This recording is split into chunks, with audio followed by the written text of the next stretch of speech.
Well, good morning, everybody, and sorry for the delay in getting started this morning. Dinastalin, and welcome to the U.S. Institute of Peace for our continuing series, Changing Ethiopia. You can also follow the discussion online with that hashtag. My name is Ali Verji, and I'm a senior advisor to the Africa program here at the Institute. We've had a few small changes this morning, for which I apologize. Unfortunately, as a victim of the strong winds across the Atlantic, our two speakers coming in from Ethiopia are not yet here. They're at Dulles and they're on their way, but we're going to start the conversation with the speakers that we do have and integrate them when they arrive. A few words of introduction about the Institute before we turn to today's panel. For the benefit of those of you who haven't been here before, as well as our audience online. The U.S. Institute of Peace is a national, nonpartisan, independent institute founded by the U.S. Congress in 1984 and dedicated to the proposition that a world without violent conflict is possible, practical, and essential for U.S. and global security. And today we're delighted to host a discussion about one of those countries pivotal to global security, particularly in the Horn of Africa, Ethiopia, to discuss in particular the philosophy and the ideas that have emerged from Ethiopia's still relatively new Prime Minister, Dr. Abiy Ahmed, this most recent recipient of the Nobel Peace Prize. Medemer, this is the name of this philosophy. But what is Medemer? What does it mean? What does it not mean as well, perhaps? What are its principles? And what are their implications both for Ethiopia and beyond? Is it a new idea? Is it a path to sustained reform or merely a catchy slogan? To discuss some of these questions, as well as the broader bilateral relationship between the US and Ethiopia, I'm joined today by a couple of eminent panelists, and I'll introduce who we do have at the moment and come back to our later guests when they arrive. Etana Dinka, our discussant today to offer some critical reflections, is visiting assistant professor of African history and Mellon postdoctoral fellow at Oberlin College in Ohio. He is the author of Society, Revolution, and Military Intervention in Ethiopian Politics, Experiences Among the Maka Oromo of Walaga from 1974 to 1991. And his research interests include the political history of Ethiopia and the Horn of Africa. We also have, as our DC representative here, Ethiopia's ambassador to the United States, who will make some opening remarks, and then we'll kick off the conversation, who has been ambassador now just for 9 months, he was telling me. Previously, he served as Director General of the Ethiopian Investment Commission, head of the Addis Ababa Investment Agency, and as Prime Minister Abiy Ahmed's first Chief of Staff from April to December 2018. So please join me in welcoming our panelists and Ambassador. Some opening remarks from you.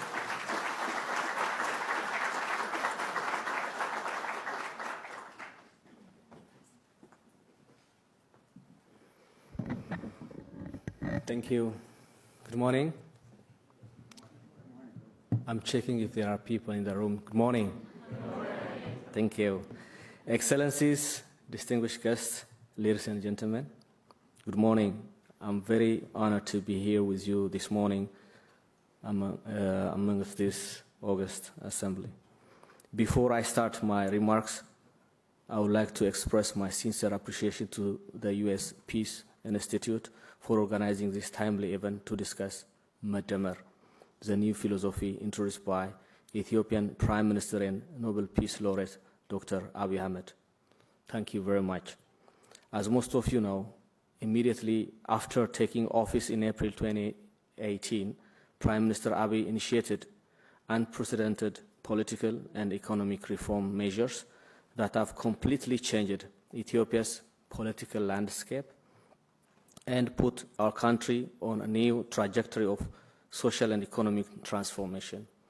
His achievements have been duly recognized not only at home, but also internationally, with the honor of receiving the 2019 Nobel Peace Prize.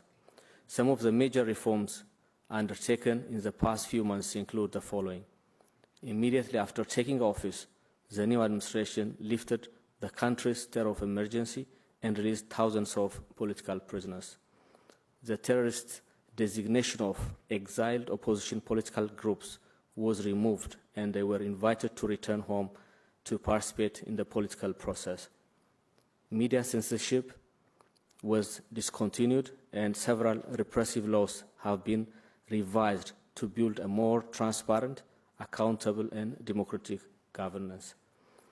Ethiopia now has a gender-balanced cabinet, a female president, and Supreme Court Chief Justice, among other high-level appointments, significantly increasing the influence of women in the country's political and public life. The Prime Minister took the courageous initiative to resolve the border conflict with Eritrea, ending the 20-year no war, no peace stalemate between the two countries. Furthermore, his effective mediation of conflicts between Eritrea and Djibouti, between Kenya and Somalia, as well as in Sudan, South Sudan, and beyond, inspired a new hope of stabilizing and integrating the Horn of Africa and the continent at large. In the economic front, the government has introduced a series of reforms to open up and transform the economy from state-driven development towards greater participation of the private sector.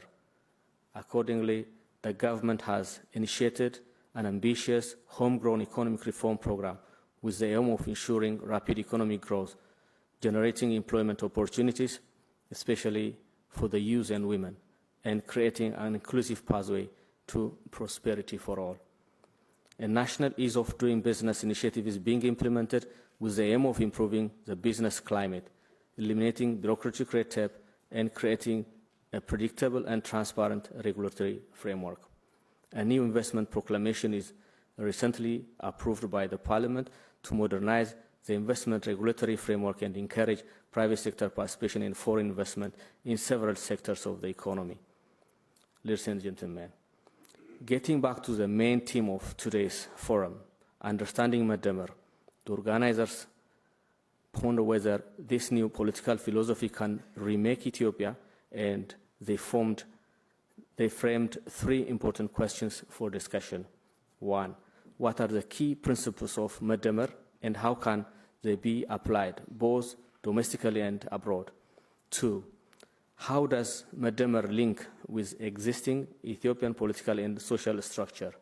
And three, is Madamar a path to sustained reform or merely a political slogan?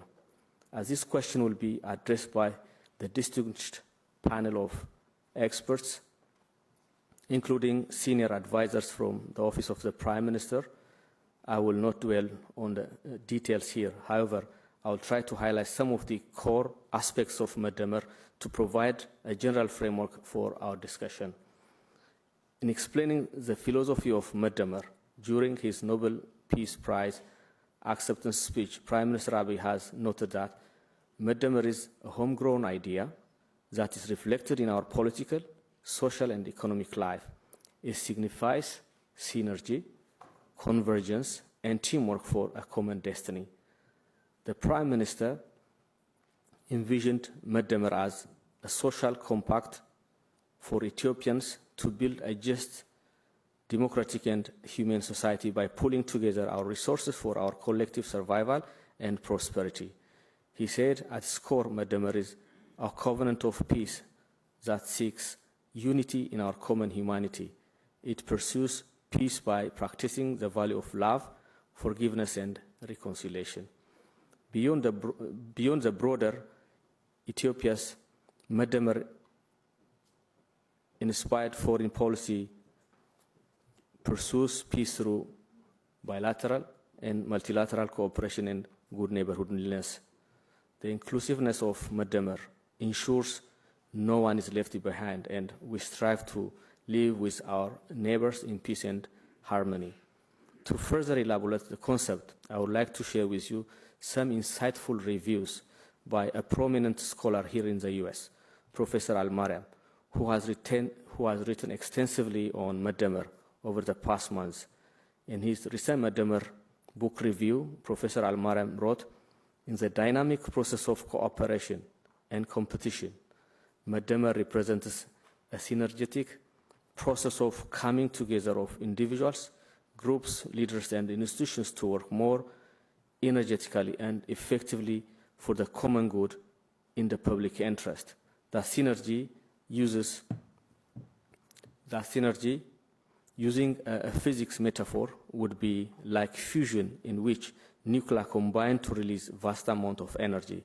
When individuals, groups, institutions, etc., coming together in Madamar form, they release a vast amount of social, political, and economic synergy. This Madamar, as synergetic collaboration for the task of nation building and collaborative progress, aims to harness the aspiration of individuals and unleash their energies for the collective good.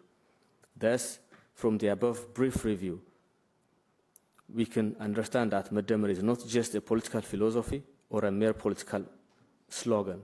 It's rather a grand vision that encompasses the political, cultural, economic, and social fabrics of the society.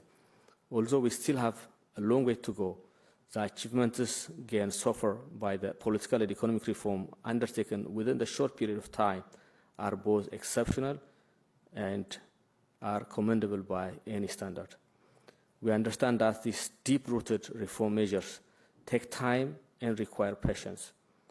We also recognize that the journey will not be smooth and there will be bumps in the road that will challenge us to derail the reforms, as we have already started the preparations to hold the general election in a few months. The challenge ahead of us could be even more daunting. However, the Ethiopian government is fully committed to stay the course and ensure that the upcoming election is free, fair, and transparent. Let me conclude by emphasizing that in order to ensure that the reform measures are sustained, they require the participation of all stakeholders, political parties, civil society organizations, and the public at large, each and every one of us. I'm confident that all of us make positive contributions towards the peace building and democratization process in the spirit of Madamar. The political and economic reforms will create new opportunities for Ethiopian people to build a democratic, peaceful, and prosperous society. Thank you very much.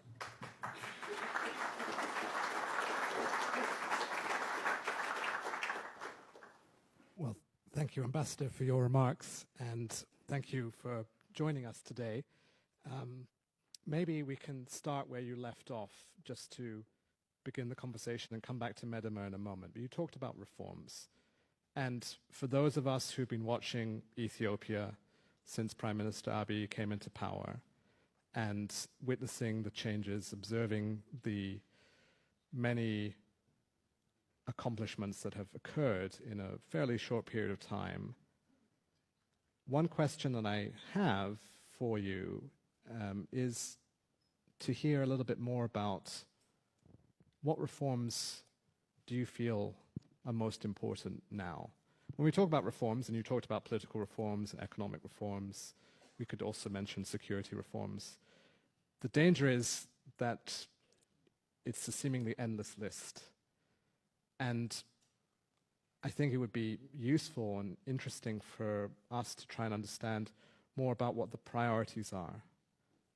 If we talk about now, early 2020, you mentioned the elections are upcoming later this year. What are the reforms that are both necessary now in 2020, achievable now, realistic now? I mean, what are the priorities for the government when we talk about reform? What does this mean, practically speaking? Thank you.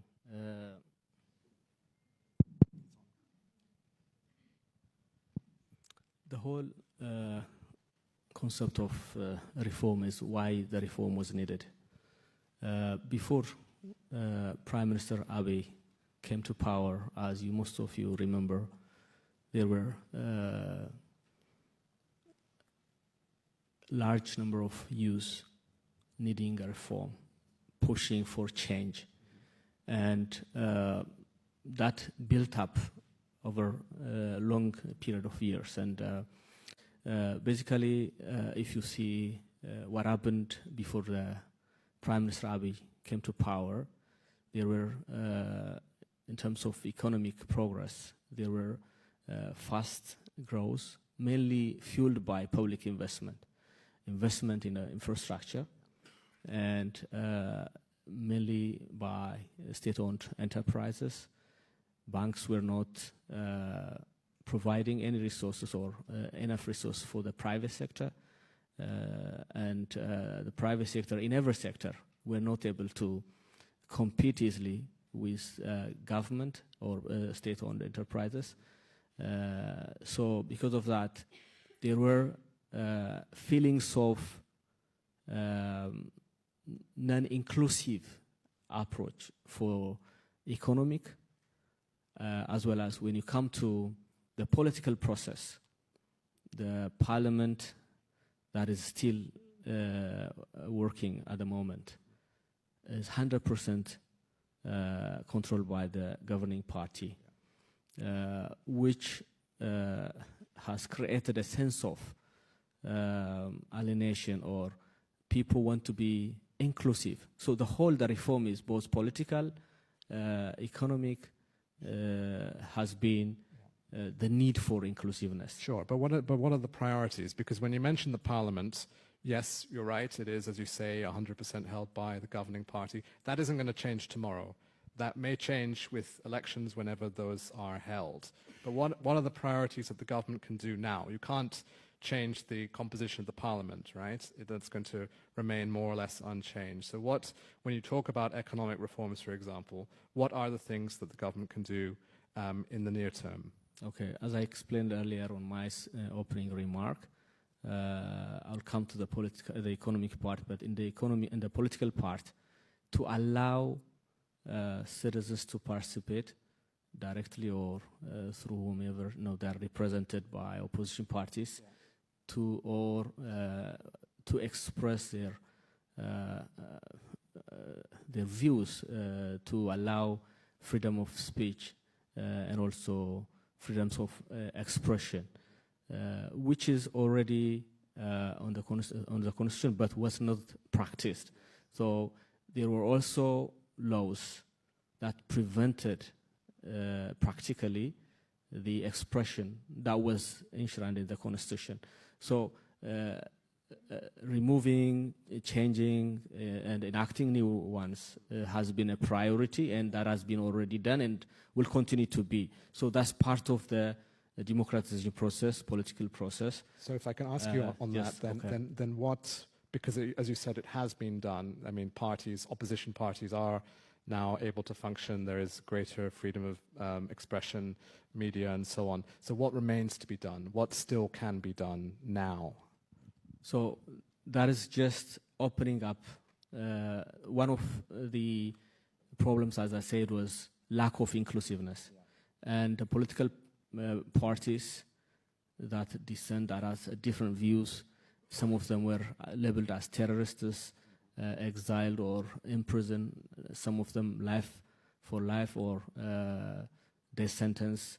All were given amnesty, all were given another chance to not only be free but also participate in a political process, in that they are now participating. So that part has been already done. And with the remaining periods, there are things that will be done in consultation with the participants in the political process. In the economic sphere, the main or the core for the reform has been homegrown economic reform program, which is basically reviews what went wrong and found out that public has crowded in and private sector was not supported.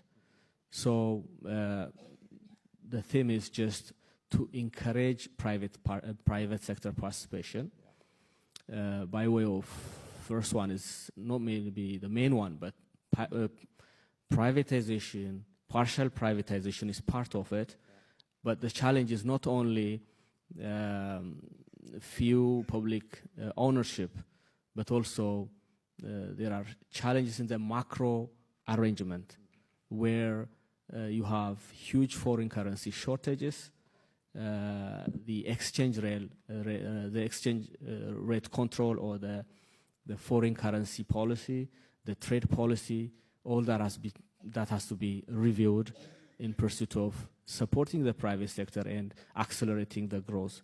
So to do that, we needed, to look into the areas that need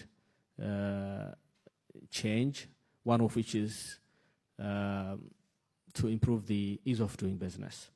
The business climate was not as supportive as it should be, especially we have two regimes. One is supporting the FDI, which relatively was friendly, but still when it comes to access to land, power, or contract enforcement, or related, the ease of doing things, tax collection, and liquidation even. There were so many challenges in it. So the reform includes easing all those parameters. Import-export policy, accessing foreign currency for inputs, as well as for other purposes to run the business has been a challenge. So reducing the import-export time as well as cost, so that companies operating, be it FDI or locals, be more competitive in a global sphere. That was also another area that has been touched on. Also, acceding to WTO has also been considered. After 8 years, as part of this reform, the first meeting has been commenced 2 weeks ago. So you see, when it comes to public investment that were designated as public investment now are open to PPP for the first time. We have at the moment more than $9 billion worth public-private participation projects already identified and available for participation. Road projects, power projects, and also other areas. And when it comes to privatization, sugar industries are ready for full privatization. And Ethiopian, which is the biggest in terms of mobile subscription in Africa, even bigger than big operators. But when it comes to internet and digital services, one of the poorest, is also open for partial privatization in order to create efficiency and competition, and will be implemented through transparent process. We are not here to transfer the asset to a private sector and create private monopoly. Mm-hmm. Here we are trying to bring more efficiency through new technology and expanding the service in areas that are highly needed, which is access to internet. Mm-hmm. When the user gets connected to the internet, they will be liberated to connect to the rest of the world, and companies who want to do outsourcing businesses and other, related to IT sectors will be highly encouraged to do that business as well. So this will open up for not only in telecom, but also power is also ready for partial privatization, and PPP is also available. All arrangements are also there. Railways, for the first time, logistics sector has been opened, has been liberalized for private sector, and also is ready for privatization and joint venture. Thank you. Yeah.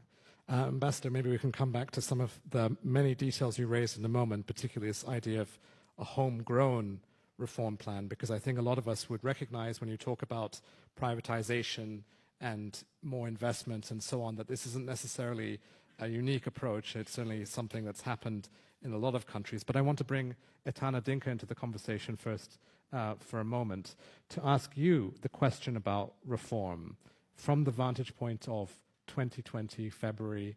What reforms are necessary in Ethiopia? You've heard what the ambassador has to say in terms of both political reforms and economic reforms. What is your opinion on what Ethiopia needs in terms of reforms at the present time? Thank you for the opportunity. Now, since every political group, every civic organization, and in fact the entire country agreed that Ethiopia got into reform, we are now in the second year. Like the ambassador enumerated earlier, peace was made with Eritrea, prisoners were released, exiled political parties went home. So all of this happened since April 2018, and no one will be bent to challenge that because it's a positive move toward this democratization process.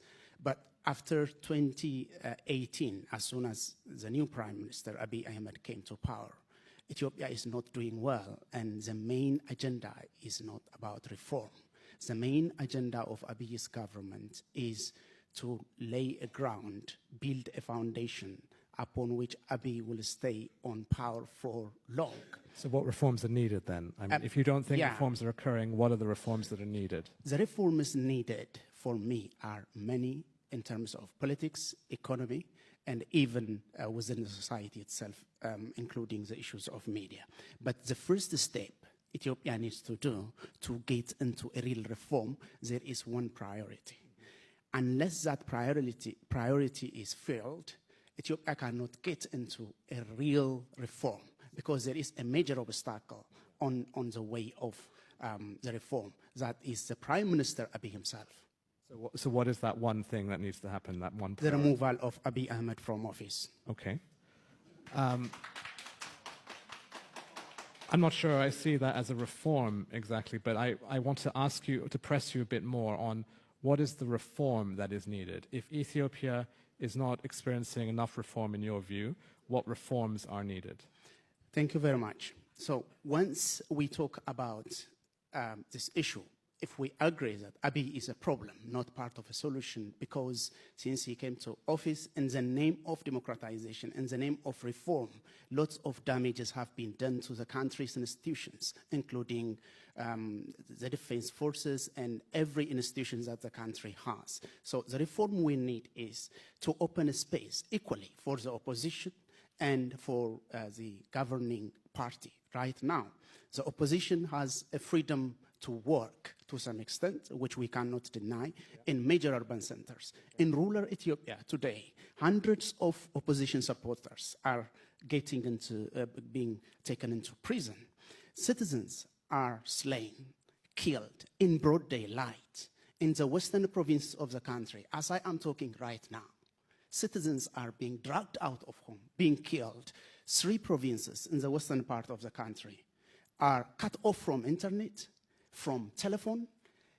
The country's national army are dragging youth from home, killing farmers on their own farms. In the southern part of the country, in Guji province, citizens are taken into prison for no reason.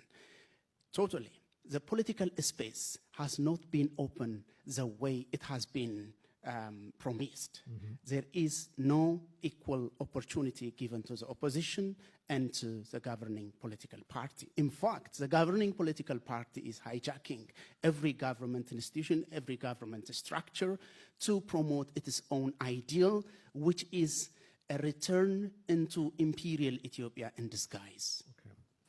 Okay. Ambassador, let's come back to you. There are some fairly serious things that were said there. But what I want to, serious things that were said, if we can please allow the discussion to occur. I want to ask you, Ambassador, in terms of the political space that exists, I think you yourself accepted in your opening remarks that there are still things to be done, and that's why I asked you what you saw as the priorities now. In terms of the political space, let's begin with political parties. Is the situation one which can be improved? How can this happen in the time that remains before elections? We know that there isn't a lot of time if the calendar announced by the National Electoral Board of Ethiopia basically holds. We'll have elections in August of this year. It's just a few months away.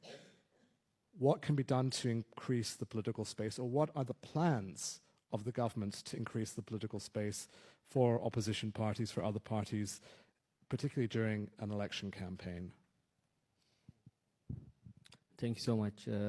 Just to reflect, a few issues on what Itana. Well, maybe we'll come to those in a moment, but if you could address my question, that would be great. So, what things to be done? On the political space in particular. Yeah. Right, okay. If I understood your question correctly, the government has been doing all its best to ensure there is peace and stability in the country. But given the previous government security apparatus, the way human rights has been, was abused, and changing that with a new set of attitude and equipping that definitely will take time. So if we see, see the principles I just mentioned earlier, if we see the history of Ethiopia in the past 40 or more years, there were mistrust, and there were also ideas that were brought from either East, socialist attitude and principles, and from West just taking it as it is without adapting. This is the first time that we are now having a homegrown, and also what I can say is just what's exactly assessing the Ethiopian situation on the ground. So what we were lacking is, if we have to accuse each other, nobody can be clean. That's why it starts with forgiveness. As something, it looks like some religious kind of metaphor, but if we have to count, there are so many issues everyone has committed. We cannot escape from that, but we have to start afresh. So what Prime Minister Abiy is saying is that let's start fresh. No pointing fingers. We can, one can blame the other with tangible issues. So forgiveness will take us forward. Let's cooperate from now on. That's the best, so with that, if we work with that spirit, the future is in our hand. We cannot control the past. So let's work on, where we are now, so that we write our own history. There are histories that are still controlling us. For example, there are identity politics, ethnic politics, religious politics. So people have to come with ideas which can convince people. What are the policies that we are bringing to people? What are we going to do to change the lives of the people? Let's discuss on ideals, not on identity. So when we do that, I think the real debate comes into picture. Well, when you talk about forgiveness, you're touching specifically on the philosophy of Medimer, so let's perhaps go there in a moment. But I do want to ask you to respond to what Etana referenced in terms of the fact that there have been clashes. This is not something that is secret. There have been clashes in parts of Ethiopia in recent times over the last couple of years. What, in your view, can the government do about it? What do you say to the accusation that the army or state forces have been participating or complicit in some of the violations that have occurred? What is the government's response to that? First of all, when before this thing happened, before the change happened, it's important how it happened. It's important to see how it happened. So the former Prime Minister, Haile Mariam, yes, has resigned, yes, mainly because of the pressure, the mounting pressure, and also the pressure coming from the party. So there were internal fight, external fight, and I think we have to appreciate the step he has taken in Africa. He resigned himself, despite the pressure. There were pressures. He understood that where that is going to lead, but he chose to resign. So there were two sets of thoughts as to how to continue. Yeah. The first one was, despite the challenges in the previous electoral process, there was a law. There were views from political parties, opposition parties, some of whom were armed, and they were, they thought they can influence, and they were asking for a transitional government. So that was one of the options. I'm not saying that wasn't possible. The other course was to complete the term that was given by the Constitution to the previous Prime Minister, and then prepare for elections. Right. So after a thorough debate, I think this course has been taken. So there are people, opposing political parties, that still believe the first course of action should have been taken, and still they believe now we need to have that. So they see themselves fit into this process, and want a new transitional government and reforming starting from the Constitution. But we believe that will bring mounting task which we cannot easily handle for a population of 110 million, where there are ethnic as well as religious conflicts. You can feel it everywhere.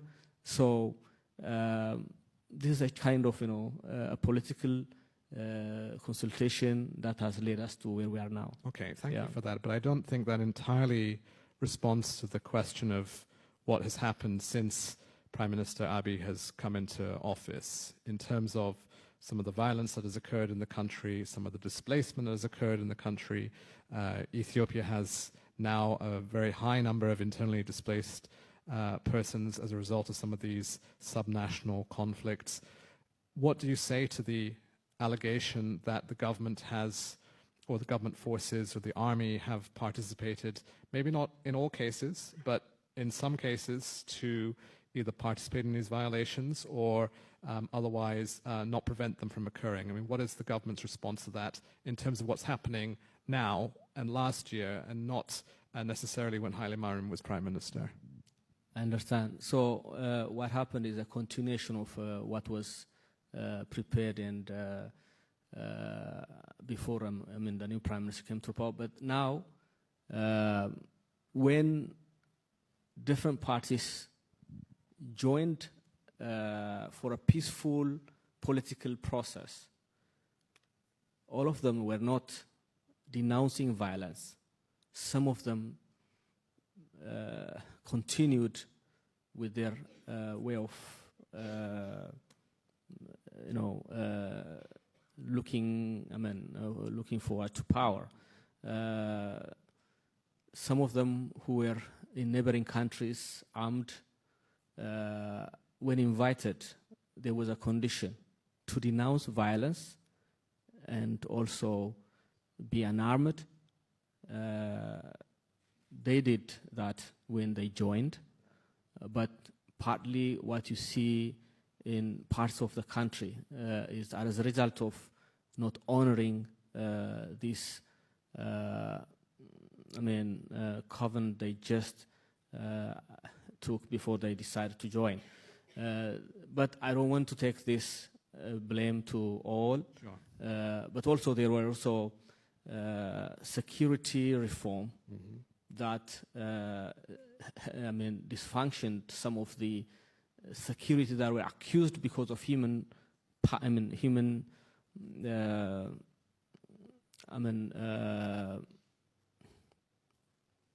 because of I was gonna say abuses. There were in the security realm, there were important, but were not aligned to the new change. Yeah. So they were very important for securing the previous arrangement, Yes. but were not helpful for the new one. Yes. Taking changes has taken some time. Okay. That was also another thing that needed adjustment. So what you hear from people is two views. Yeah. On one hand, you hear there are conflicts in this part. Government is putting heavy hand. In the other hand, government is not doing enough to secure peace and stability in the country. Yes. So government has been trying with the new philosophy first teaching, then enforcing rule of law. So in the process, it's unfortunate. There are loss of life, Yeah. and also so many damages. I think the opposition party, all politicians in the country, have a role to call for peace and for peaceful process. Okay. So I just want to be clear so that for the benefit of the audience and also for anybody that will be watching this later, you were saying that you hold at least some opposition groups somewhat responsible for some of the things that have occurred without going into every individual issue and area, because Ethiopia is a very large and diverse country. But as the representative of your government, you're also saying that the government accepts some responsibility for some of the violations that have occurred. Is that accurate? Is that a fair summary? So as you can see, we are in a making of inclusiveness. So government is trying now not to blame one party over the other and make it a clear line like that. But definitely, they know it themselves, those who are destabilizing. And time has been given for them to come back to their mind and choose a better, inclusive way of working together. In the meantime, those who are in direct contact with the violation of human rights or the perpetrators are brought to justice. Again, you may feel from media, and many people also would agree that the way such responsible individuals, groups has been identified and the process has been taken, the justice process is not properly communicated, and people feel that this government is not protecting the people enough, and they compare this with the previous government, which has relatively stronger communication, and also maybe it's not inability, but as a way of encouraging inclusiveness, as a way of giving chance for individuals who are not part of this. That's the whole thing. Otherwise, I think government is trying its best with a reformed security system, with a reformed police force, and justice reform to ensure peace and stability. Okay. So just to be clear, again, you are saying that you do accept to some extent, not necessarily that we need to debate to what extent, but to some extent, there is also a responsibility for the government to perform better, to address some of its weaknesses, some of the violations that its forces may have occurred. Is that right? Okay. I'm glad that we're clear on that. Okay. Great. Well, just on that moment, as I was about to move on to Medema, we have our two other guests who will be joining us in a moment. And while they just get ready, let me just ask you one more question before we turn to them. It's coming back to the economy. You mentioned, and we've heard this phrase, and the Prime Minister has also used this phrase, homegrown reform, homegrown economic reform plan. What exactly about this plan is homegrown? What is the uniquely Ethiopian element of this? Because I heard you talk about increased investment. I heard you talk about privatization and giving more room for the private sector. I mean, these are all things that economists all over the world encourage or discourage, depending on their own views. I don't hear that as a uniquely Ethiopian thing to do. So what are the elements of this plan that are homegrown? The fact it makes it homegrown is that it starts from what's exactly happened in the country. So given Ethiopia is an agrarian country, wants to pursue industrialization and has opportunities in the tourism mining sector, we want to use our opportunity by bringing more investment and enabling. So what it makes it homegrown is it identifies the growth challenges. We call it growth diagnostics, has been done.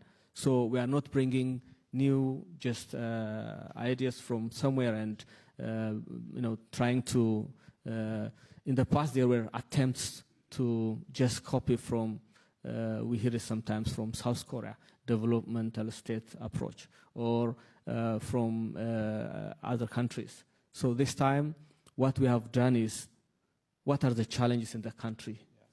Then reviewing all those challenges, we found out the growth was double-digit for nearly 2 decades before the change. But that growth was fueled mainly because of public investment. So that is not sustainable. Okay. And took too much borrowing from overseas. Yeah. So we need to, based on our resources, to sustainable development, which is unleashing the opportunities and also support the private sector. So what it sounds like to me is that you're describing a plan that is tailored to Ethiopia's circumstances, because certainly Ethiopia is not the only country in the world that has a primarily agrarian or agricultural economy. It's certainly not the only country that wants to diversify and industrialize. What I'm hearing you say is that the plan, whatever the economic plan is, needs to be tailored to the particular circumstances and realities of Ethiopia. But in terms of the responses, whether it's privatization of, you mentioned the industries, you mentioned the opening, whether it's transport or telecoms or what have you, that it sounds to me like the solutions to that are from amongst the ones that we might recognize in other countries, but that they may not have been pursued in Ethiopia before. Is that fair? Just to give you one simple answer maybe for that. If you remember the structural adjustment programs that were taken in 80s and after that, mainly in Africa and after Cold War in the East Bloc, the Eastern Bloc. Most of them were driven by IMF and World Bank. Right. If you do this, we'll give you this. But what happened in Ethiopia is just, this is our plan. Anyone, multilateral or bilateral, could you support us? Yes. So totally different from what has been achieved. So in the case of structural adjustment, after they failed, blamed the financial institutions. Here now, we are saying it's our plan and we know how to do it. So just review what we have planned and also if you believe in it, join us. We are now on the way to prosperity. Yeah. Well, thank you, Ambassador, for holding the fort in the absence of your colleagues. Perhaps we can ask your two colleagues to join us on stage, and I'll briefly introduce them. So please come up if you can.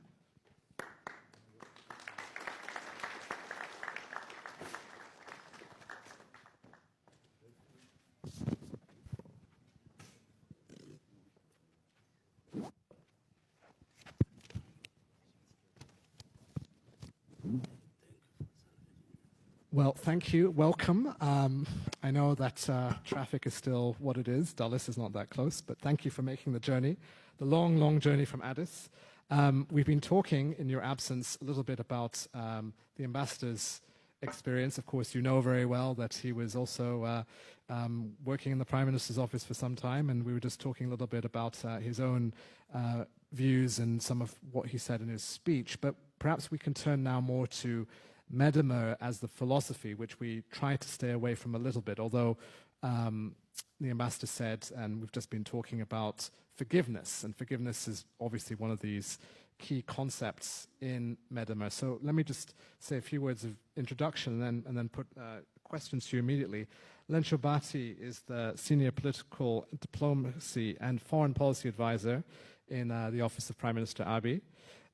Prior to returning to Ethiopia to join the Abiy administration, Mr. Bati taught human and political geography at Gustavus Adolphus College in Minnesota. So welcome back to the US.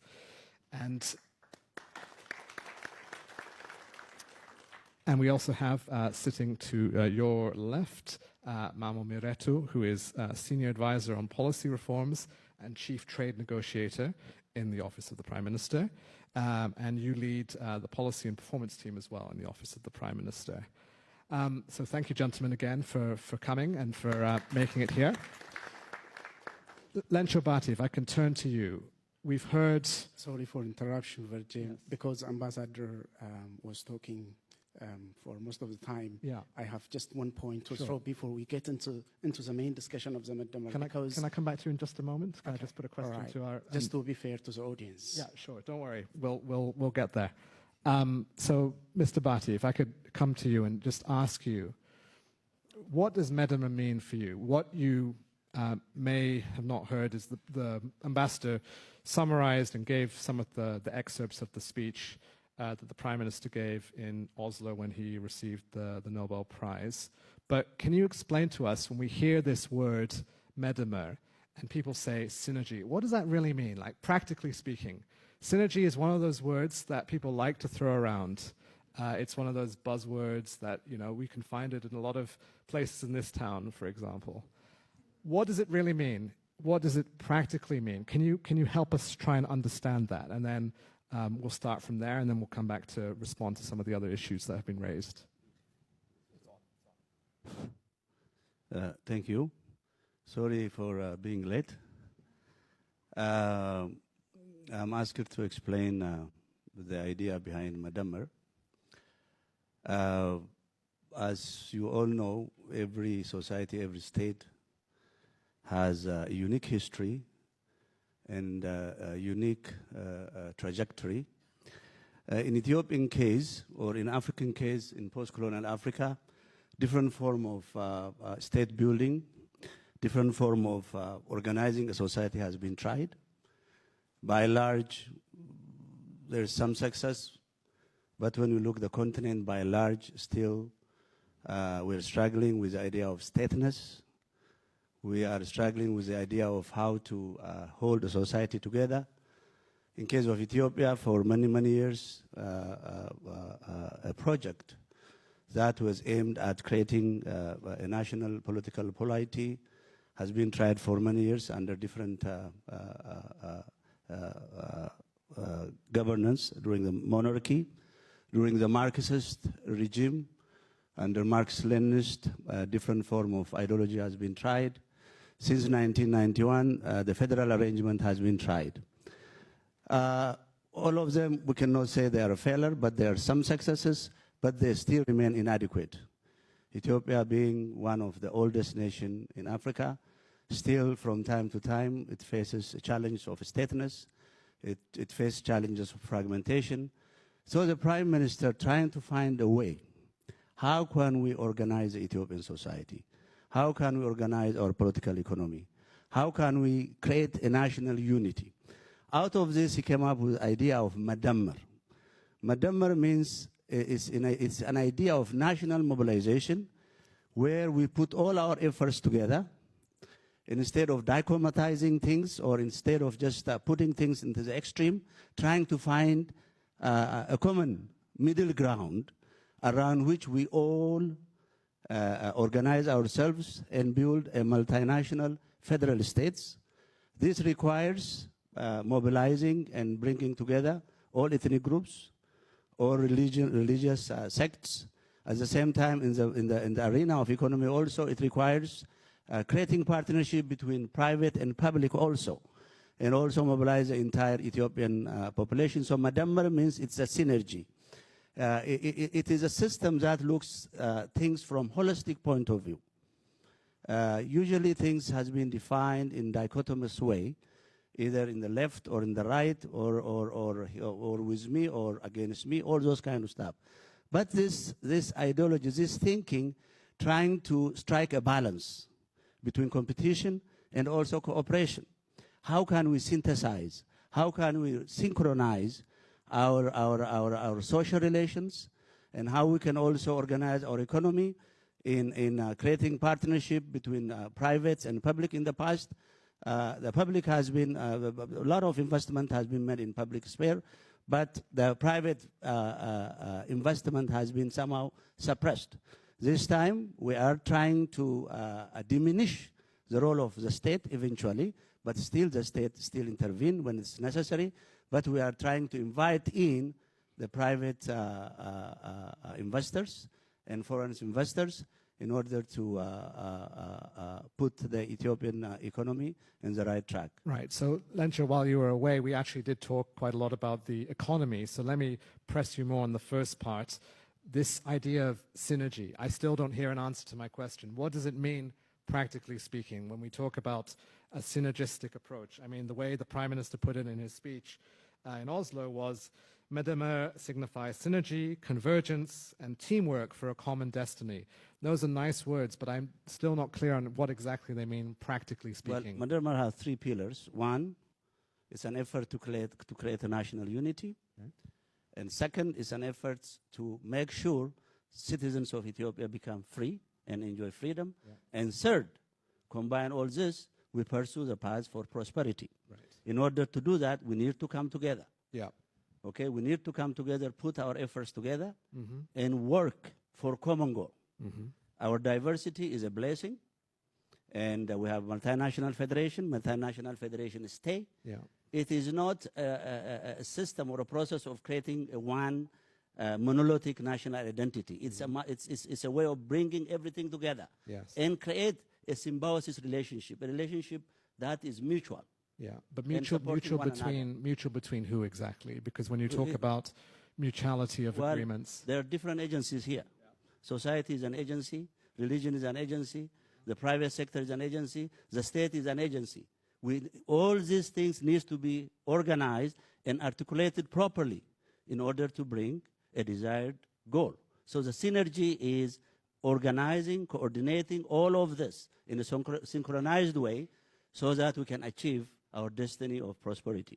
And who makes those decisions about articulating it? When you talk about national unity, for example, you know, we can say on this stage that we have Ethiopians, we can all identify as nationals of that country, but what does national unity practically mean? I mean, what does it mean? Does it mean changing or reinforcing certain symbols? Does it mean changing the nature of the state's political structure? I mean, what does this really mean? We talk about national unity as if it's an obvious thing, but I don't think it's so obvious. What does it really mean? Well, national unity means a lot of things. It's the issue of geography. It's the issue of sovereignty, and the issues of also citizens' pride. So when we say national unity in any state, in nation-state building project, these are some of the things that you pursue. Some can be arranged, can be managed through governance, through bureaucracy.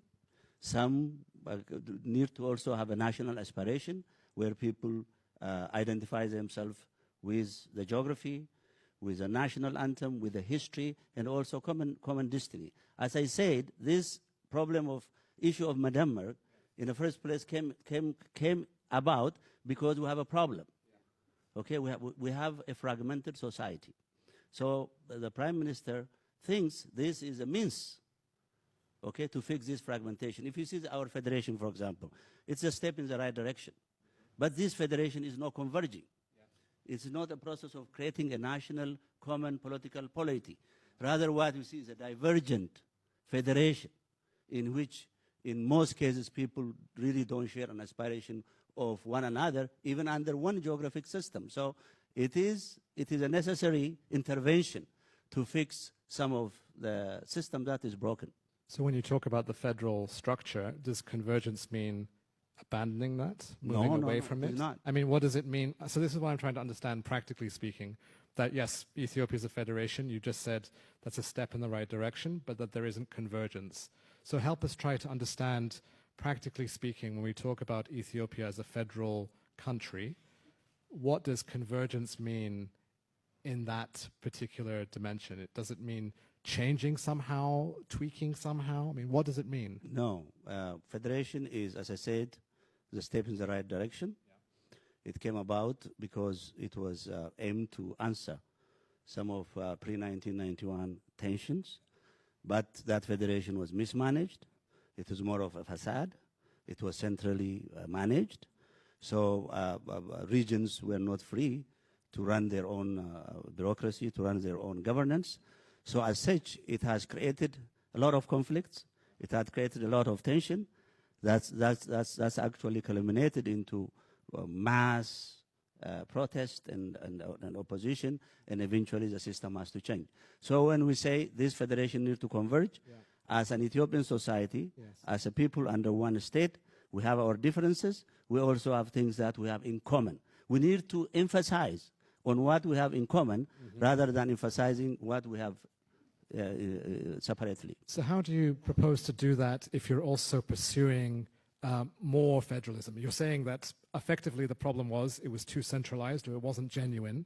So that means or implies that there should be more federalism, there should be more decentralization or more autonomy for the regions, or however you wish to characterize it. So if there's more autonomy or more separation or more decentralization, then how do you come up with this fact that people all identify more together? Surely the opposite would happen, or potentially the opposite could happen. Yeah, first of all, federation that is not democratic end up in catastrophe. We have seen that in Eastern Europe.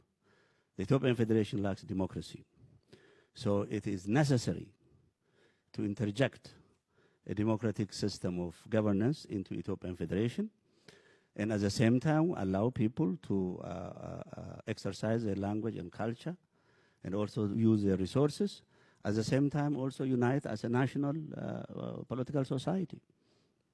Etana, let me come to you. You're a historian of Ethiopia. You've heard this argument just being advanced that, yes, Ethiopia is a federal structure. We need more federalism. I mean, what is your response to that? And if I could ask you to respond specifically to this issue of, you know, does Ethiopia need more federalism? And if so, what does that mean? Does that permit convergence? Thank you very much for that question, because the ambassador was talking about this, and very honestly to that point, I am very grateful to Ambassador Fusum to have said that identity politics is not necessary for Ethiopia when the country's constitution, the existing constitution, is about multinational federalism. So when we listen to Lench Obati, which unfortunately just arrived, the points are very much different. I think Ambassador Fusum was very, very honest in saying that the Prime Minister and his government is against identity politics. It is not necessary. He said, when he explained, he said, people must come with ideas, which means ideas which are different from mobilization as apart from identity politics. Unfortunately, Lench Obati is insisting that Ethiopia will pursue and maintain multinational federalism. Having said this, Ethiopia adopted multinational federalism to come out of a serious problem. Yeah. It's a matter of existing or disintegrating. By 1991, when it was adopted, it was not a matter of joke, or it was not even a matter of creating comfort or any luxury. It was a matter of keeping the country together, because Ethiopia has a history of national struggle, a civil war, conflicts, famine, poverty, all of those things. And that came out of the road Ethiopia traveled in history. Imperial Ethiopia, the principles of Imperial Ethiopia did not accept identities of people, cultural identity, religious identity, all sorts of diversity we have in Ethiopia. Imperial Ethiopia rejected those, and that led into the birth of liberation struggles. Liberation struggle in Tigray, in Oromia, Gambela, including Eritrea. By the way, Eritrea is a product of that policy itself. So just on this question of Lencho Bati saying we need more federalism, I mean, do you agree with that? Of course. We do. Ethiopia needs more of not just federalism, Yes. multinational federalism. Okay. You know, the prime minister and his assistants usually want to skip this kind of a question. They say federalism, but they are not courageous enough to call about multinational federalism. What the country needs to exist and survive this problem is to maintain and promote existing multinational federalism. What Ethiopia requires to survive as a country, as a state, is more federalism, Okay. not less. All right. Let me come back to you, Lencho Bati, and you, Mama Miretu. When we talk about Medemir, and you've described also the problems that Ethiopia has had, there's some shared historical analysis there, I think, and you're basically describing Medemir as a response to that, right? You're saying it's a way to respond to these things.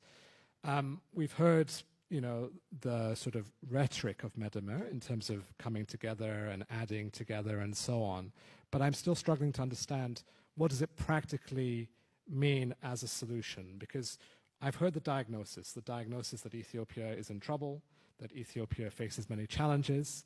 What is the solution here? I mean, when you talk about Medemir as a philosophy or as a platform or as a policy to advance addressing some of these problems, what does it entail on the political front? One of the questions I put to the ambassador a bit earlier is, with elections upcoming this year, what practically can the philosophy do or lead to? What reforms can be further affected to improve that environment where, you know, there is this idea of coming together, but also we know elections are competitive and divisive. That's the nature of elections if you have people with different points of view. So how does Medemir really address the political space in a practical sense? Thank you. I know Ambassador Fitsum will not dismiss identity politics. I know for sure. I know him when he was It's on chief record. of staff. Ethiopia is a diverse nation, you know, since its inception. So we have more than 80 ethnic groups. Some of us have multiple identities. We speak different languages because we speak the language of our neighbors, the kids we went to school with. So identity is there. But the issue is identity as a cultural practice, identity as a social practice, and identity as a political instrument to mobilize. There is a lot of debate around that. Probably what the ambassador is trying to say. As far as the federalism is concerned, the prime minister is a federalist. He believes in federal multi-national federation. He actually struggled within the system against a facade, artificial form of federalism where one single ethnic group mastermind, even select presidents for other regional states. So accusing him or his administration for being anti-federalism, this is not true. It's very, very, very far from the truth because we know the record. We know the struggle within the EPRDF. We also know his daily livings. He's a centrist. He has to, Ethiopia need a leader like him because there are different aspirations. There are two extremes. And the Ethiopian community is highly politicized. There is a lot of cynicism. So therefore, for him, in order to maintain the unity of this country and also move it forward, he has to maintain, you know, a balance where he can bring everybody, you know, on the right direction and move the country forward. Federalism is a constitutional issue. Nobody is going to tamper with that. And I mean, anybody who really knows the reality in Ethiopia is not going to really play around with that. So federation is going to stay. The Prosperity Party, one of its key identity is maintaining multinational federation. And how it's going to be practical, Madamar believes in inclusive politics. Let me tell you, over the last 27 years, most of the politicians were in jail or either in exile. The journalists were in prison. And the political space was controlled with narrow political oligarchy. Madamar, the Prime Minister, released all political prisoners from prison, freed journalists, reformed civil society proclamation. At the same time, also allowed all oppositions, armed and non-armed, to come to the country. He liberalized the entire political space. So right now, the political space is liberalized. That is actually the first stage of reform. Many countries either fail or succeed based on how this opportunity is managed. And the way we see it now, it needs to be handled with proper care. The opposition needs to implement a very civil politics. We need to accommodate each other. We need to speak to each other in a very civil way because we have common history, we have common country. There are all challenges, like any other third world country. These are challenges. So in the past, the state was the mother of all the problem. Now I can see the way we are doing our politics is becoming, I'm not blaming the society, but it is becoming a problem. So how to really fix this and move the country forward is what Madamar is trying to but what is that? Because that's still what I'm trying to understand. When we talk about the second phase of that, the second phase of that reform. Maybe Mama wants to come in on this to respond as well. Please feel free. But yes, we know people have been released. We know that the opposition parties are working.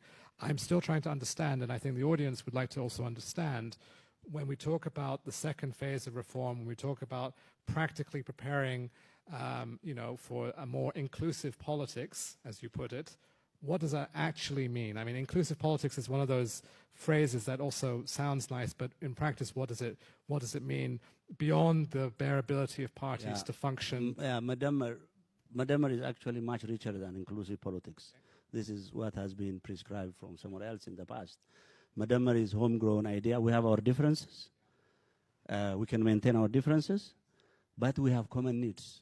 As human beings, we have a common needs because we have to meet our daily needs. As citizens of a country, we need to maintain our national unity. As a people, we need to get out of this poverty and move forward and achieve prosperity. These are the three things. We have been talking about poverty for many, many years. When you talk about something again, it becomes your friend. That's why we are trying to avoid the word poverty now. That's why we adopted the word prosperity. We're dreaming big. All right. Mama, you wanted to come in. Maybe you can try and respond to this question of, okay, it's more than inclusive politics. We understand that. It's a broader idea. You don't want to talk about poverty. Fair enough. Although we all know that Ethiopia's poverty has declined over the last, in conjunction with economic growth, but there's still a problem of poverty in the country, definitely. So what is Madamar in a practical sense? When we talk about coming together, when we talk about opposition parties functioning, is Madamar more than a slogan for the Prosperity Party? Well, definitely it's more than a slogan. I think you keep asking what Madamar is again and again, but I think you can look at it in three ways, in my view. I think the first is, the literal definition of the word itself, Madamar. It means coming together, working for the same purpose, for shared purpose, working in sync. That's the literal definition of Madamar. But I think it goes beyond this literal definition of the word. I think the first thing is Madamar can be seen as a set of ideas that guides the reform process in Ethiopia right now. So if you look at, for example, the book that was authored by the Prime Minister, there is a general discussion of what Madamar is, and then it offers a set of ideas when it comes to the economy, when it comes to the direction of the politics, when it comes to Ethiopia's foreign relations. So it has a set of ideas, really good ideas, of how to guide, how to shape the reform process that's currently happening. So one way of looking at it is it's a set of really good ideas that transform the country towards prosperity. So that's one element of it. The second element of Madamar is you can see it as a framework, as a way of looking at things, as a lens through which you examine things. So essentially what Madamar says is it's a call to the nation to extricate this dangerous habit of throwing the past and starting with a clean slate all the time. So that needs to be stopped. What Madamar says is instead of starting afresh every time, you build on the successes and the gains of the past, number one. Number two, you identify mistakes of the past and try to correct them. And number three, try to be observant. Try to really examine the current reality and identify the problems and come up with a solution that responds to our current reality. So it's a framework of looking at things as well. So viewed through this lens, you can actually say, what would be the policy of the government when it comes to the economy? What's the policy of the government when it comes to the foreign relations? Looking at it as a framework of thinking. Mm-hmm. But ultimately, the goal of Madamar is to achieve shared prosperity for the Ethiopian people.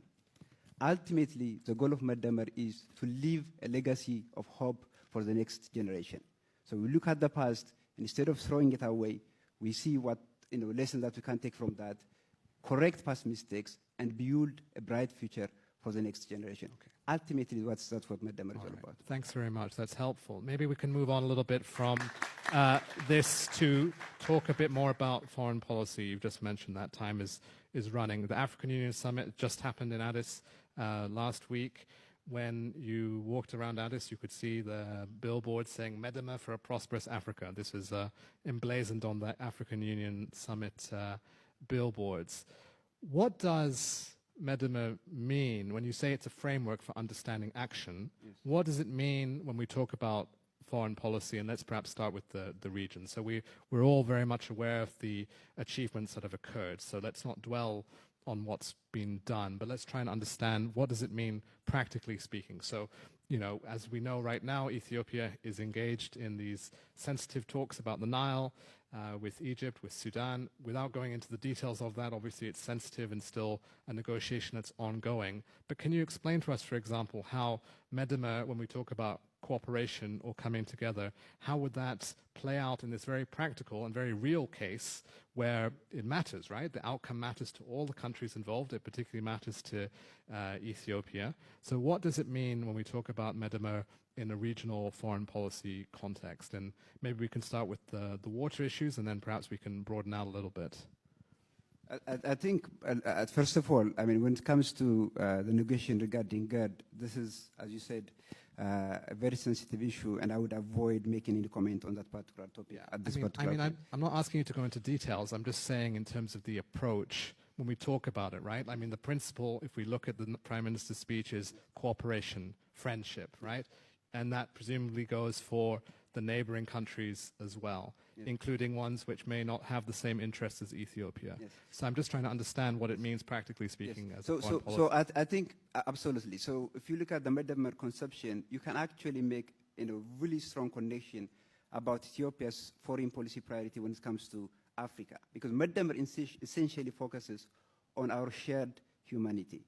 It focuses on our shared objectives. So it doesn't really wish away our differences. It actually cherishes our differences. So when it comes to African continent, for example, Ethiopia wants to play a purposeful role, an active role, to actually bring together all African nations.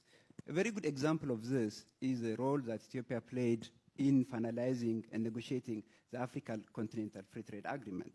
This is a clear example of past work, legacy that we inherited from our forefathers, and creating an integrated Africa would create the basis for a prosperous Africa. And Ethiopia plays a very active and a very purposeful role in that regard. As an example, the African Continental Free Trade Agreement becomes a reality when Ethiopia ratifies the agreement. Without Ethiopia, the agreement will never come to existence. It's come into existence because of what Ethiopia did. Ethiopia brought close to 100 million people to this single African market. So this is sort of a natural extension of our domestic policy. We support, we promote coming together domestically, and a natural, kind of mirror image of that would be to support further integration effort in the African continent as well. So does that mean, I'll give you in a moment, but I just want to ask this question in response to that. Does this mean that effectively it's a sort of Pan-Africanist idea? I mean, where we've seen, in the past, whether it's Kwame Nkrumah or even Haile Selassie, articulating this sort of Pan-Africanist vision. Is that a fair way of characterizing it? Maybe, Lencho, you want to respond to that? To just add a little bit on what Mamo said, how Madamar applies in our foreign policy activities. For example, we promote regional economic integration in the Horn. The reason is Ethiopia is the heart of the Horn of Africa, and also Ethiopia shares borders. At the same time, we also share communities. There are Oromos in Ethiopia, Oromos in Kenya, there are Tigrayans in Tigray, there are Tigrays in Eritrea, there are Afars in Ethiopia, Afars in Djibouti and also in Eritrea. We have Somalis in Kenya, in Ethiopia, in Somalia, sure. Somaliland, in Djibouti. Mm-hmm. The same with Anuak, the same with Nuer. So therefore, we share geography, we also share cultural groups.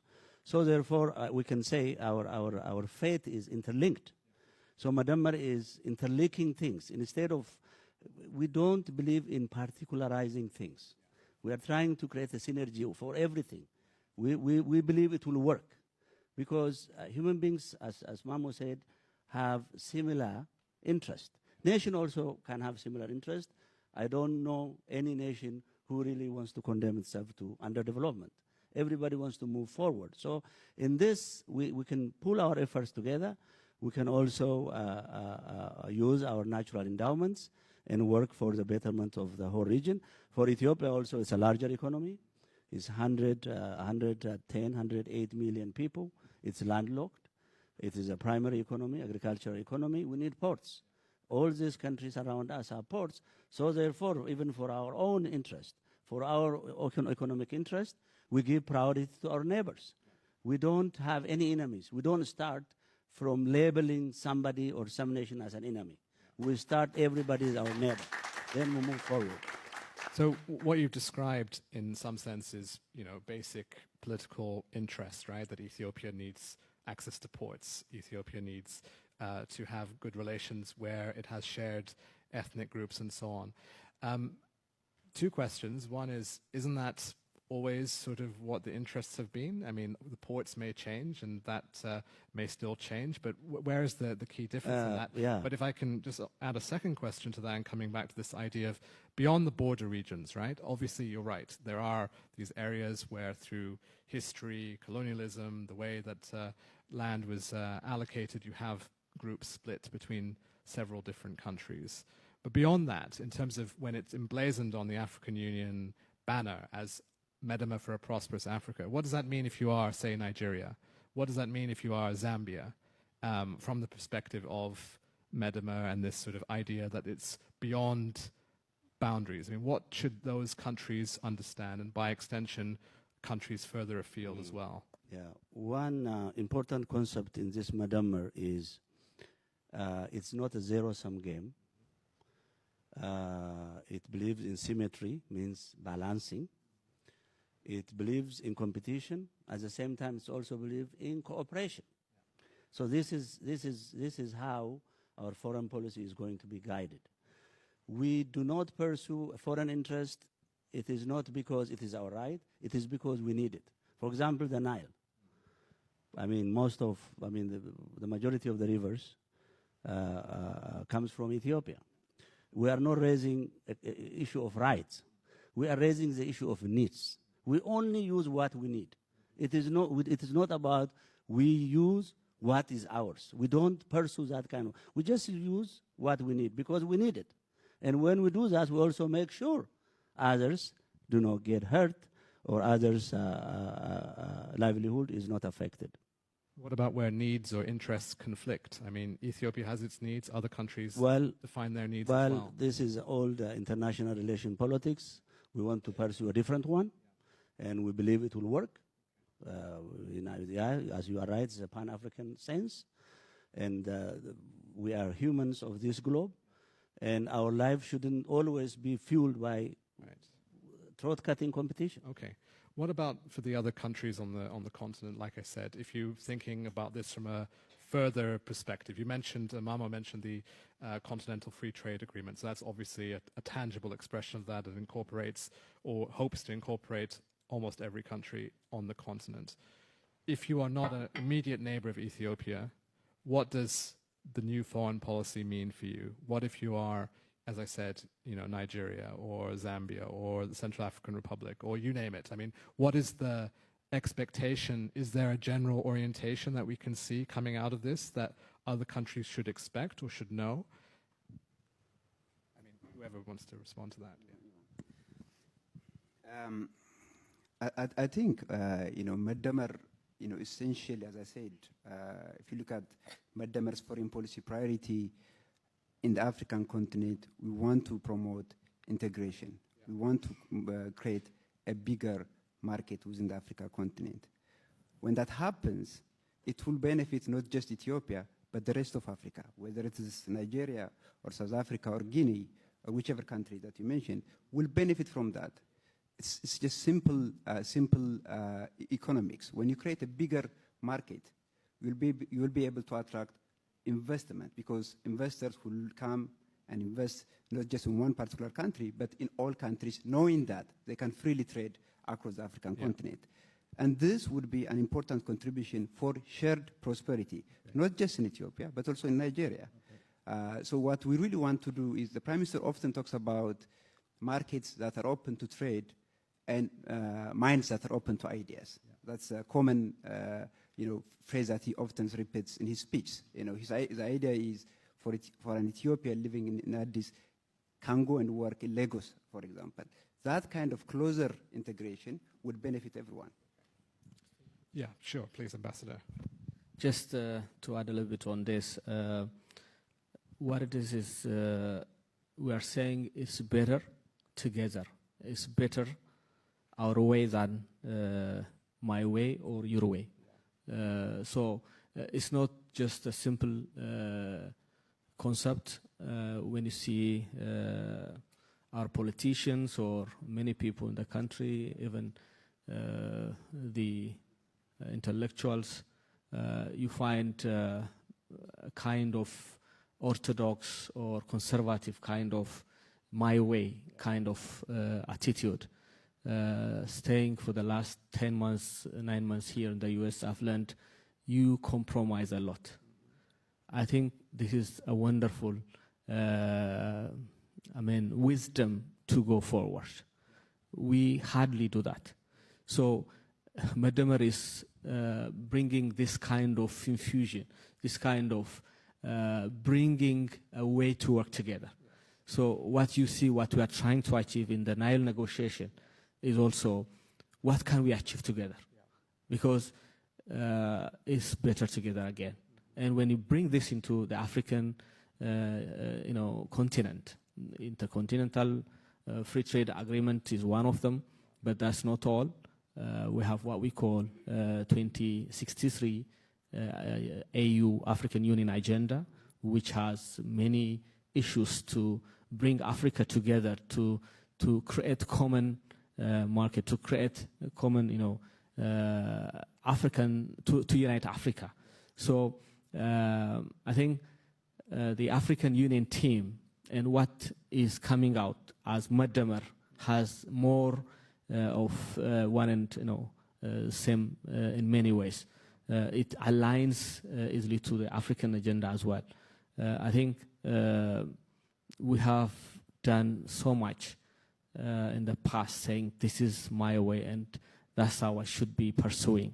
But politicians, be it opposition or government, other institutions, all have to come to listen to others and see how much they can compromise for the betterment of the nation, for the betterment of the country.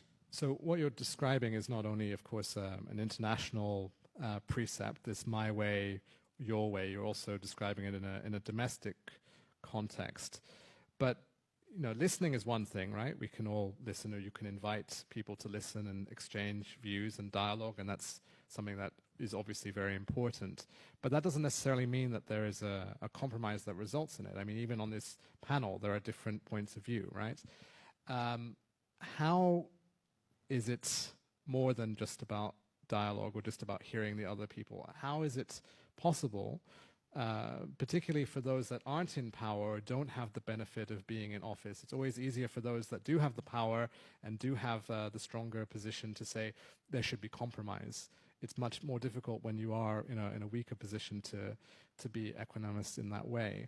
So what does it really imply at a practical level for your average Ethiopian? I mean, if we're talking about somebody today, forgetting about the high politics and whatever else is going on amongst the political parties, if you are an average Ethiopian citizen living in Ethiopia, what does this mean for you? So, just referring to the Meddemer book, unfortunately, the English version is not yet until next month, will be coming out. Just referring to that, Meddemer is about clearing the past through forgiveness and coming into a new term, and then to know one another, to work together. In the past 40 years or so, politicians were divided and accusing each other, and they have never been met.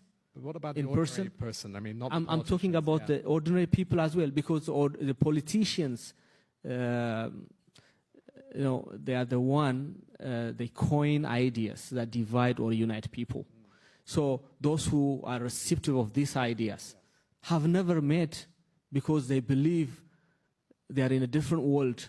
And I've been, I said, in the US, meeting more than 20,000 diaspora in 22 cities in just 9 months. And in many of the meetings, I met people coming to the meeting for the first time together. They met as this community or that community or the other community, not as the Ethiopian community together. So whenever some ideas were raised, the other was saying, I didn't know that you think this way. So we have never met, introduce each other, work together. So I think that's a process that we should be encouraging people to know each other, what they are thinking, what they believe, and also help them to know each other and compromise to come to center, because ultimately we have to build what we call our nation. Okay. Yeah. Mama Lencho, do you want to add to this? I want to put the same question to you, and I also want to put it to you in a moment, Etana, as well. This idea for the individual. Again, the political thing, the diaspora is perhaps not the majority of the people we're talking about here. The 100 million Ethiopians are mostly in Ethiopia. So what is the individual consequence or the individual implication when the Prime Minister makes these rhetorical flourishes to come together and to promote this idea of oneness? What does it mean for your average person? Thank you. Actually, it's beyond rhetoric or pledge. It's happening actually in actual practicality. I have never seen in my life that the Ethiopian Grand Palace ever open to its citizens with this magnitude and openness. This is the palace in Addis you're talking about. Right now, yes. There is a lot of dialogue going on between him and the opposition leaders, and among the opposition itself. He also formed border commission. He formed peace and reconciliation commission. There is also an Oromo and Amhara elites forum going on, because there is the two states exhibit tension. So the actual dialogue is happening. How are we going to use it? Is what is a test. So the opening is there. We are going to election. We want to make sure everybody get a fair, level playing field, and let the Ethiopian people decide whom they want as their leaders. So there is massive commitment from the Prime Minister and his administration in terms of making this election free and fair and democratic and credible also. That's very important, because the credibility of state and the state-society relation depends on the outcome of that election. That's where if we succeed with liberalization, we're struggling, because the field is open and the way the politics is being played, sometimes, we have, 70% of the Ethiopian youth population are youth. So there is challenge, but the commitment is there. So if we manage to have a free and fair elections with credible result, then we can see a positive identification of people with the state. Then we can say we can achieve, we are really transform the Ethiopian states. So two things. One, we want to transform the state. Yeah. At the same time, we also want to bring democracy to the country. There is two challenges. So this election is not just a normal election. It's actually a referendum, whether to live together or not. So it's a very complicated situation, and the Prime Minister is quite aware of this. He's working very hard. He's dialoguing with all the oppositions. For example, the election board is chaired by a woman who is a victim of torture, who was also a very famous political figure at one time. 50% of the cabinets are women, so the commitment is there. Okay. So it also requires, as Mamo said, how we, the Ethiopian people, play this chance in order to move our country and transit into democratic governance. Okay. Maybe we'll just turn to Etana, just in the interest of time. I just want to ask you to respond to this idea of what does it mean for an individual. You've heard the aspirations, some of the aspirations that remain, some of the things that have been done. But if we're talking about an individual citizen, what do you hear? What's your reaction to what you've heard here? Just briefly, please. I think you'll be fair on me as well. For Lencho opening the Grand Palace for visit for ordinary citizens or urban dwellers is a reform. But I haven't reflected on Medamar itself, because what is going on in the country tells much a lot than the rhetoric of the Prime Minister and his allies about Medamar. Medamar is not something that is yet to be put in practice. It is already practiced since April 2018, when the Prime Minister came to office. What Medamar meant, we have seen through his choices. We have seen it through his decisions. We have seen through his rhetorics. We have seen it through a number of political decisions that have happened in Ethiopia. So if you give me just 2 minutes, I want to reflect on that and come to what it means for an individual or ordinary citizens in Ethiopia. Let's come to the individual right away, just because we're running out of time. I want to hear this. But I haven't reflected on Medamar itself. I haven't said anything briefly, about Medamar. Just briefly. One, in the first place, the claim that Medamar is a philosophy is baseless. It is not a philosophy. Medamar is not a philosophy. The book itself, the Prime Minister's book, which has just been published, did not call Medamar a philosophy. I think my colleague, the ambassador and other workers of the Prime Minister have got a chance to see at least forward of the book. It says this is an idea. It is not a philosophy. Well, that's one. That's a minor point, let's say, right? It's a minor point, but we have to take it into account. What is the impact for an individual?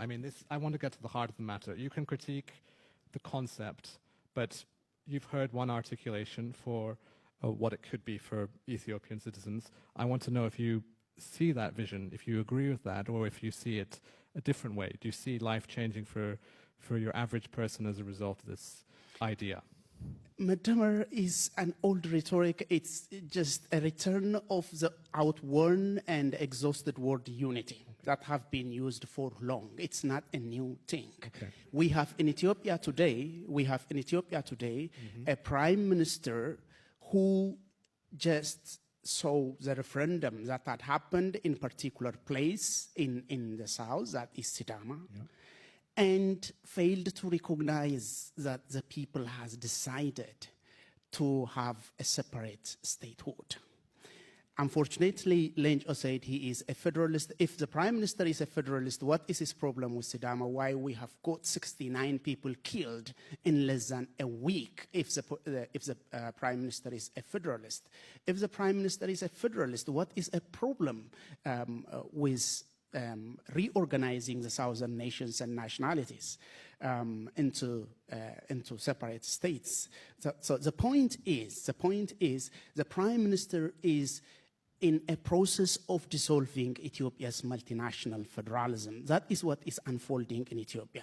One basic question, why has Ethiopia experienced all of this violence since the prime minister came to power?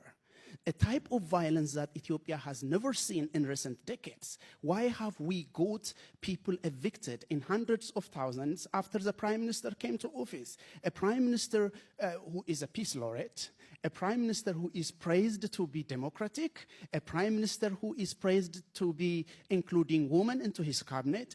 But why Ethiopia hasn't got a peace when we are saying the prime minister is a man of peace? The answer to the question is what the prime minister is doing to stay in power. A prime minister manipulating security structure, intelligence structure, administrative structure, dissolving the old systems that kept the country together, that kept people safe, in order to expand cracks, in order to create problems, expand conflicts, and declare a state of emergency, state-owned power. The southern nations and nationalities is under a state of emergency right now. The western provinces of Ethiopia are under a state of emergency. The parliament knows nothing about this thing. So for ordinary citizen, Madamar is a hell. Okay. I'll give you the chance to respond to some of that in a moment, because I think it's important that they respond. But I'll give you a chance in a moment. But I do want to allow, while we still have a few minutes left, we have time, I think, only for one question from this side and one question from this side. I'm sorry, people, but that's how it is. So let's just have a question. Please ask a question. Please be concise, and please tell us who you are. So one gentleman here, please. Or lady. There's a microphone just behind you there. Yeah, thank you. I'll give you the chance to respond to these comments in your response there, but I want to hear one question from here, please. Thank you for being here. I'm glad that you have focused on Madamar itself. In reality, for the citizens of Ethiopia right now, who are moving from conflict, crisis to crisis to crisis, since Abiy is coming, what we are sensing is a hijacked change. Do you have a question, sir? Yeah. Yeah, please. So, please ask a question. How is Madamar in any way related to the millions of Oromo youths who have gone out and put their life in danger to bring about change because of land grab that is taking away their private property? Okay, thanks. And that their private property, personal property, is taken away, usurped by government for the enrichment of the elite, and that has never stopped. It, in fact, has been expanded. Okay, thank you. And we'll take one question here, if there is the gentleman just here. My question is why the government is letting those people who committed this atrocity to the people of Ethiopia. I know Madamar is a principle of bringing people together, but if we see really literally, a very few people are agitating the community to create this kind of atrocity everywhere. Why the government is letting these people do these things? I think that solution can be resolved with a few people coming inside and fixing this problem. Those are the people who are causing all this problem in every part of Ethiopia. 95% of the Ethiopian population is peaceful when they live together and been living together for 1,000 years. I know there are problems of all the back thing, the history and everything. That's the philosophy of Madamaris, bringing these people together so we can find a solution. And instead of staying on the blame game and continue fighting again. So why the government is letting these people do whatever they want and get out of without any problem? This is my question. Thanks. So a few issues that have been raised, if I could ask you to respond to them. We have this idea of the question that has been raised in relation to land issues and some of the grievances perhaps of the Oromo community, why the government is not doing more. But I also would like you to respond in general, if you could, as a summary remark to the critique that you've heard that Medemir isn't delivering, isn't actually making things worse for some people, how you respond to that. We'll start with Lencho and then we'll come to Mamo thereafter. All right. First of all, in 18, 19 months in office, what the Prime Minister have done is something that takes minimum 10 years to do. The speed, the commitment, and the change also. We know Ethiopia was hell for under previous administration for 27 years. There are a lot of people still unaccounted for, including my brother. My brother spent 10 years under the Derg. He was released. Few months again, he was detained by TPLF. His whereabouts is still not known. My mom died. Every time somebody knocks the door, my mom said, open the door, maybe he's my son. She died with that pain. This is not only a single story, it's a multiple story. We know where some of these questions, from which corner it comes from. This Prime Minister tried to be inclusive. He believed in forgiveness. There are some who are really suffering from self-imposed isolation. Okay? The opportunity is there to participate. The opportunity is there to play their role. But if really they want to do what they have been doing for the last 27 years, Ethiopian people said no. So therefore, this Prime Minister, he freed the country. Yes, the Ethiopian people freed itself, but he is a leader who can really move this country forward. So therefore, I hear from my brother that atrocities continue, human rights. I spent more than half of my life struggling for change. I know all this. And I'm not going to put myself in a situation where if things are not promising. I see things on the ground. I returned to Ethiopia after 31 years in exile. I was a fighter too, for that matter. So therefore, there is a change on the ground. So recycling this old rhetoric from distance is not going to solve Ethiopia's problem. Okay. Thanks. Mamo, if I can ask you to try and respond to some of these critiques that have been offered. I understand that we want to articulate, or you want to articulate a positive vision, but I think it's important if you can try and engage with some of the critiques that have been offered. I mean, why is the government not doing more, for example, is one important question. I think because I don't have, I only have a few minutes, but let me just quickly say, sure. I think this comment, this voodoo analysis that Meddemir's hell is just laughable. If you want to see the record of the Prime Minister, all you have to do is just read the news. This is a Prime Minister who has achieved significant reform in a very limited period of time, and the international committee has recognized it. The Nobel Committee has recognized it. So it's just for me, it's just mind blowing, that people how far they can go to twist things for a political purpose. I think that's not right, and that doesn't help productive and purposeful discourse. But let me just say two things. I think the first thing is, yes, we acknowledge that we need to do better and more when it comes to maintaining law and order. On that point, we absolutely agree. And I'm sure soon enough you will see some positive developments in terms of the government taking additional concrete steps to maintain law and order in Ethiopia. But as a final point on my part, because this session is about Meddamar, let me just say this. Meddamar focuses on our common humanity. It focuses on our shared culture and history. That's what the Madamar is all about. It sees the Ethiopians in all of us, but at the same time, it respects and cherishes our diversity. It doesn't ignore our diversity. It respects our diversity, but at the same time, it recognizes our common humanity and shared objectives. But ultimately, the path of Madamar, the framework of Madamar, and Madamar as a political vision and conception will take this country to the inevitable destiny of prosperity. And let me just say this. When we think about prosperity in Ethiopia, we have a sort of sort of wider perspective on prosperity. It's not just about economic growth. It's also about respecting the fundamental rights of the individual. So that's where the individual comes in. It's also about respecting the freedom and liberty of the individual. It's also about fostering equality.